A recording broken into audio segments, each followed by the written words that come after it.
Estamos aqui para mais um Fatos Pedagógicos com professora Maiara Carreira.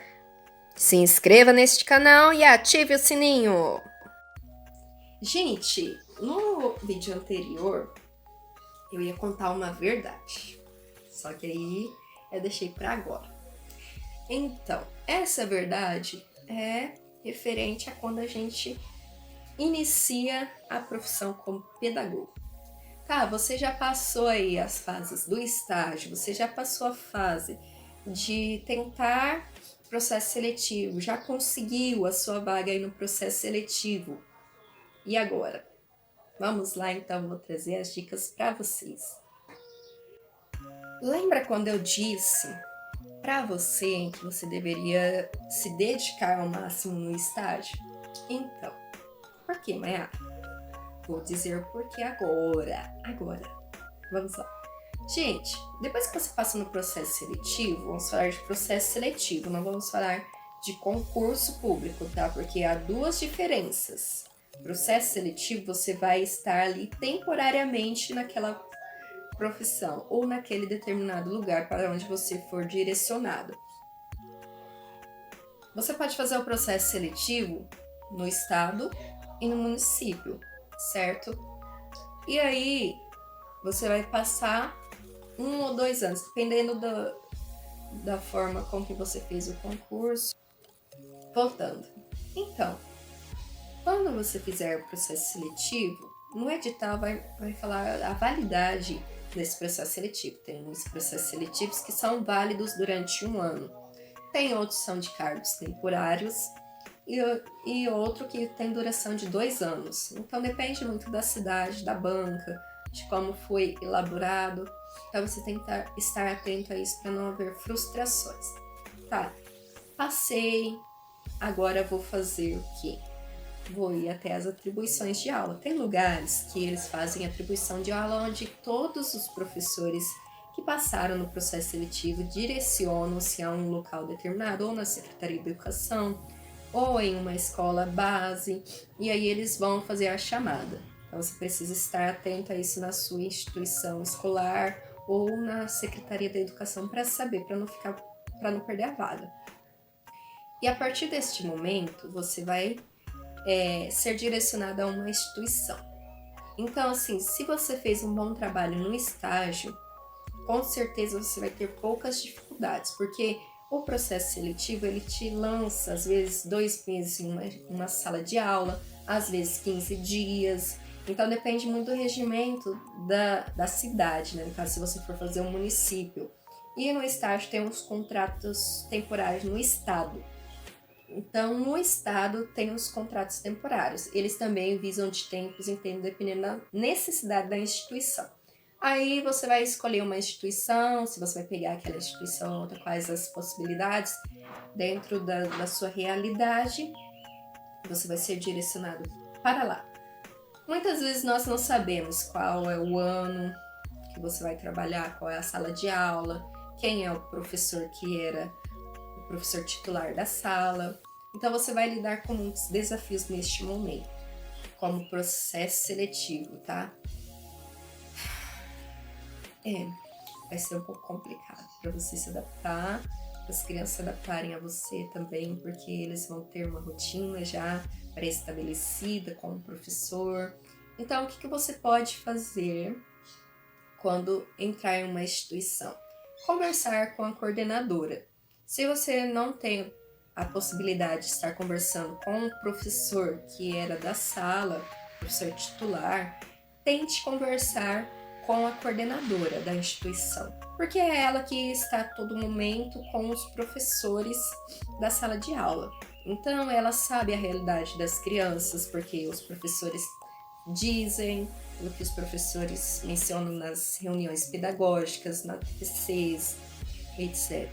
Então, você pode estar e deve estar com a coordenadora neste momento, para não ficar perdido. Procura saber a realidade da escola, como funciona a questão dos horários, porque é muito importante para você se adequar, para você se organizar Procura saber as atividades complementares das crianças, se tem educação física e qual o horário, se tem arte, qual é o horário, se ele vai para a biblioteca, qual é o horário, brinquedoteca, parquinho. Então, dependendo da profissão, da parte do ciclo que você for trabalhar, se for ciclo infantil, se for fundamental 1, você precisa saber de todos esses detalhes da instituição. Precisa saber quem é a diretora, precisa saber quem é a coordenadora, quem são as professoras que vão estar no mesmo ano que você. Por exemplo, você, sou 4º ano, fui contratada para ficar numa sala de 4º ano. Então, procura saber se tem outros professores que já trabalharam ou que trabalham no 4º ano para sanar suas dúvidas e te ajudar, quem sabe. Porque tem muitos professores bons que nos ajudam, mas tem outros que não gostam muito. Mas, enfim, deixa em off. Então, você precisa conhecer quem está ao seu lado na instituição, ou seja, a coordenadora. Ela é sua melhor amiga numa instituição escolar, porque é ela que vai estar tirando todas as suas dúvidas, te ajudando naquilo que você necessita de materiais e tudo mais. Passado este momento, você vai para a sala de aula. É uma dica: procura filtrar aquilo que as pessoas dizem. É aquele ditado: eu ouço, eu filtro e eu descarto. Então, assim, vai ter professores, pessoas dentro ali da instituição que vai apontar o dedo para certas necessidades de algumas crianças. Sabemos que as crianças são diferentes umas das outras. Tem criança que é mais imperativa, tem crianças que compreendem mais as regras, seguem certinho, não tem problema. Tem crianças que não conseguem seguir regras, não conseguem seguir rotinas. Então você vai lidar com muitos tipos de criança. E muitas vezes algumas crianças acabam sendo taxadas. Ou seja, cuidado com fulaninho, fulaninho bate. Cuidado com ciclaninho, que ele não para sentado. Olha, fica de olho nessa criança, porque ela bate em professor. Vou falar pra vocês, eu já ouvi isso. Uma experiência rapidinho que eu tive uma vez. Eu fui substituir uma sala em um dia só. Nessa sala tinha um menino que ele era autista. Quando eu cheguei, ele pediu para ir ao banheiro. E geralmente as escolas não gostam de soltar as crianças muito cedo, logo que elas chegam na sala de aula. Eles preferem assim depois de 1 hora. Mas enfim, esse menino veio até mim, pediu para ir no banheiro.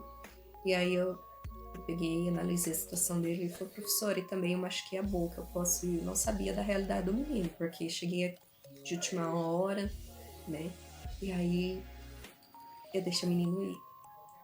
Demorou um pouquinho. Chegou uma pessoa que trabalhava dentro da administração lá das crianças. Ele falou assim: vocês não conhecem esse pessoal aí? Aí esse rapaz se direcionou até mim e falou assim: professora, faz favor. Aí eu falei: nossa, foi porque eu deixei o menino sair antes da hora. Aí ele falou assim: professora, sabe aquele garoto que você deixou ele sair?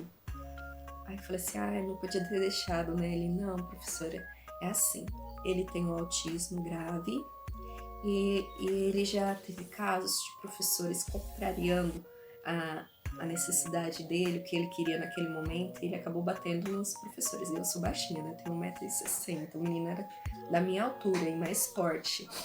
Naquela época eu tinha 19 anos, 20 anos, por aí. Então, 20, 21 anos, não lembro direito certinho, mas eu fiquei assustada, né? E depois daquilo, gente, eu ficava com medo daquela criança me bater, vocês não têm noção. Mas assim, ele foi um amor. Tudo aquilo que eu senti de medo, tudo, não aconteceu nada. Eu consegui trabalhar com ele, consegui incentivar ele a tentar fazer atividade. Ele se negou um pouco, porque realmente a criança que tem autismo, ela tem uma certa dificuldade em mudanças, né? Ainda mais bruscas de professor, que ele já tem uma rotina pré-definida e tudo mais. E aí, essa criança ficou no cantinho dela, não mexeu comigo, eu também não quis aprofundar muito a questão de de pressionar ela, fui trabalhando de uma forma direcionada, diferenciada com ele, né? Mas sim pisando em ovos. Então, depois daquilo eu cheguei a trabalhar outras vezes com aquela criança dentro da sala de aula e ele nunca me agrediu.